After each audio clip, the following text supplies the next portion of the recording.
بسم اللہ الرحمن الرحیم۔ دوستو حاضر ہوں ایک نئی ویڈیو کے ساتھ۔ آج میں آپ کو بہت ہی حساس اور اہم موضوع پر بات کرنے جا رہا ہوں، وہ یہ کہ اقامت یعنی تکبیر جو نماز سے پہلے کہی جاتی ہے۔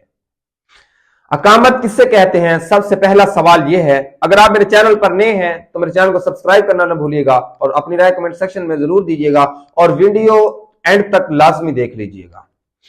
جماعت قائم ہونے سے پہلے جو ایک شخص مدھم آواز میں آہستہ جلد از جلد الفاظ پڑھتا ہے اس کو اقامت کہتے ہیں۔ آذان اور اقامت میں فرق کیا ہے؟ الفاظ تو ایک جیسے ہوتے ہیں، آذان اور اقامت میں تھوڑا سا فرق یہ ہے، وہ آذان کانوں کے سوراخوں میں انگلیاں ڈال کر پڑھی جاتی ہے اور جو اقامت ہے تکبیر ہے، آذان بلند جگہ پر کھڑے ہو کر پڑھی جاتی ہے، جو تکبیر ہے وہ صف میں کھڑے ہو کر امام کے پیچھے وہ نماز سے پہلے کہی جاتی ہے۔ اور اقامت میں حی علی الفلاح کے بعد 2 مرتبہ قد قامت الصلاۃ قد قامت الصلاۃ جب یہ کلمات دہرائے جاتے ہیں، نماز قائم ہو چکی، نماز قائم ہو چکی، اس کا یہ جواب ہے، اس کا ترجمہ ہے۔ اور اگلا سوال، اقامت کا جواب کس طرح دیجئے؟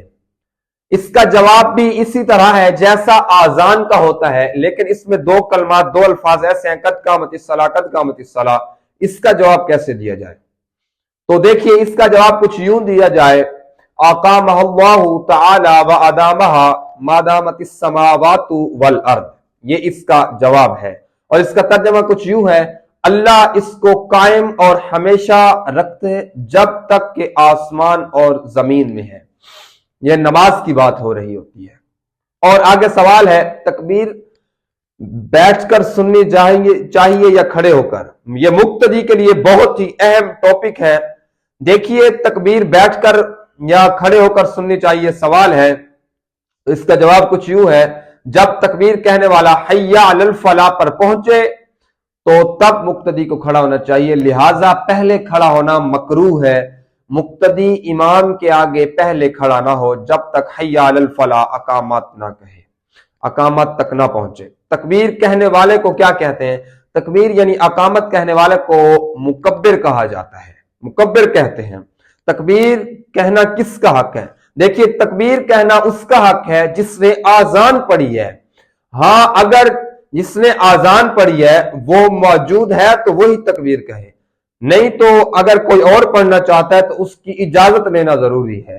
اگر وہ موجود نہیں ہے یا کوئی اور مسئلہ ہے تو پھر کوئی اور تکبیر کہہ سکتا ہے، یعنی اجازت لینی چاہیے جو آذان پڑھے گا۔